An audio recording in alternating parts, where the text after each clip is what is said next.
In the news tonight, security guard charged with murder of Tusha Ridley Joseph. And Vice President Jagdeo demands explanation for GPL concrete post collapse on Aubrey Barker Road. And there should be consequences. People have to be blacklisted and fired for this sort of thing. Noah Beaton, a 26-year-old security guard, was charged with the murder of Tusha Ridley Joseph on Friday, December 20th. The indictable charge was read to Beaton in the Georgetown Magistrates Court before Acting Chief Magistrate Faith Magusti.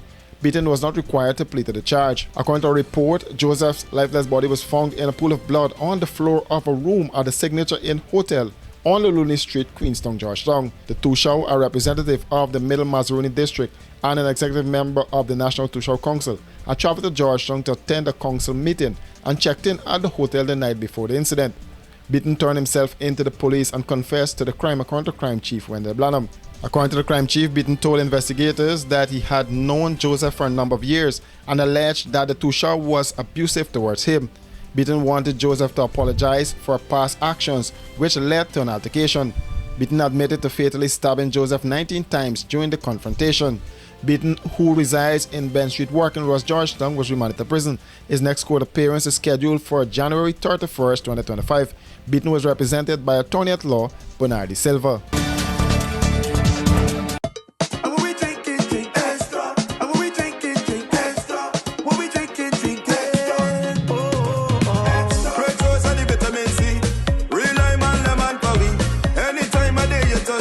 Extra lime, lemon, and you will agree. Extra lemon and lime, it's the two combined. It's one of a kind. Extra lemon and lime. Extra. And when we drink it, drink extra. And when we drink it, drink extra. When we drink it, drink extra. Hey, well if you're in the party or line, I don't like it from the first time. When you see the two, they combine. It's a drink and taste, you will never decline. Extra lemon and lime, it's the two combined.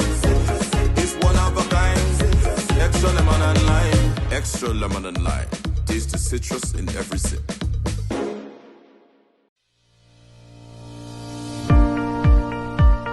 One of the things that would distinguish us from the other guys is our advancement in technology when it comes to security. We've been able to actually go ahead and provide home security service, and drone service, among the other service that would have significantly contributed to securing society as a whole.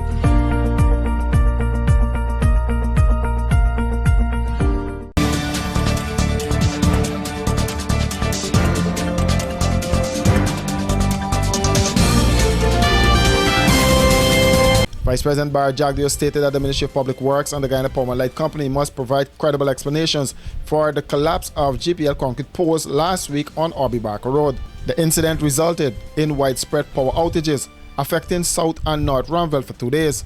The outage was caused by the collapse of more than 10 utility poles.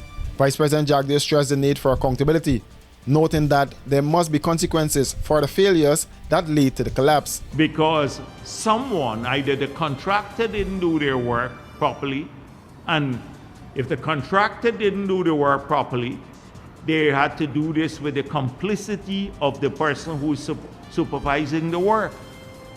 And there should be consequences. People have to be blacklisted and fired for this sort of thing. Or it's not going to change. Because we can't see this as politicians all the time. You pay people to do work properly and to supervise the work, the staff. And someone needs to give credible answers. So either Public Works or GPL on what took place. And then why would you allow the road contractor to dig out the entire stretch of drain that would discomfort people getting into their yards? Why couldn't they just do it by 2 blocks at a time and then build the concrete drains? This is all ridiculous. So it happens routinely. I see it everywhere. We have a bunch of engineers who just go down, walk around the road, and they discomfort people all the time. Residents in the affected communities had raised concerns weeks ago about the new concrete poles, which were planted directly in mud without proper concrete bases. In several cases, Power lines had been transferred to the new poles, while the older timber poles were left to act as supports. This arrangement proved unstable as both the concrete poles and their timber supports gave way, causing widespread disruptions. Because I'm going to be on their case until we get to the bottom of this. Because for one, these poles that were moved there, from the wooden poles to the concrete poles now, they were moved out of the pathway of the road to expand the road. So I'm told now that they were not put there, they were not laid according to specifications. They were not put down according to specifications. So Public Works need to say who designed this, who was responsible for what was the contractor paid for, whether it is a design fault or the contractor did not comply with the design, and who supervised this, which engineer supervised this and allowed this to happen. And it's time that we start terminating people who are not doing their work, who've been paid by the government to oversee work that should have been done properly. Telephone and internet lines connected to the poles were also impacted, compounding the challenges faced by residents and businesses in the area. Washi. Hi people. Washing made so easy since I found Washi. Washing me use wash me clothes and I can say Washi soap powder wash clothes so nice. Washi soap powder leave your clothes color bright. Washi soap powder leave me clothes smelling nice, of course. So give thanks to Washi soap powder for doing my laundry right. Keep my clothes color bright. Have my clothes smelling nice for sure. I could not ask for more. Comes in lemon and original. It is a washing machine in a pack. Washi soap powder wash clothes so nice. Washi soap powder leave your clothes color bright. Washi soap powder have my clothes smelling nice, of course. Distributors located in the Stabrook Market.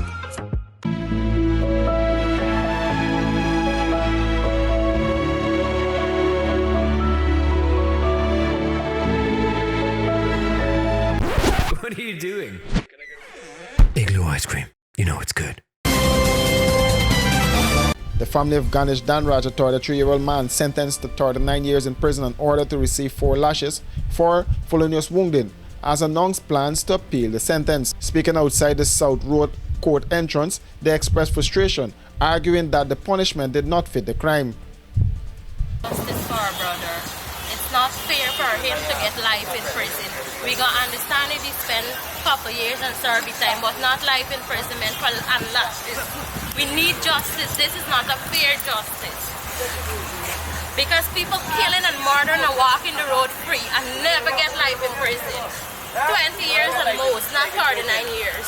This is way beyond. This is history made. For a person just one stab and get life in prison for self-defense? No man, that never happened. Everybody knows that once you don't have money in this country, you don't have power. It was Sherry Danraj, the convicted man's sister, standing beside her mother, who was in tears. Sherry said he supported his Asian parents. Nobody said they go good. They have money, they can do anything. You understand? But not life imprisonment. Not going to find no information. No medical, no job. Need justice. And fair. Unruly. Another relative said she did not believe that 10 years after the incident, this should have been the sentence.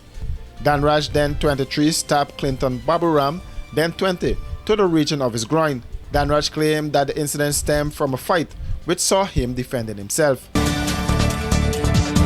For these and other stories, do visit us at our website www.rdproductiongy.com.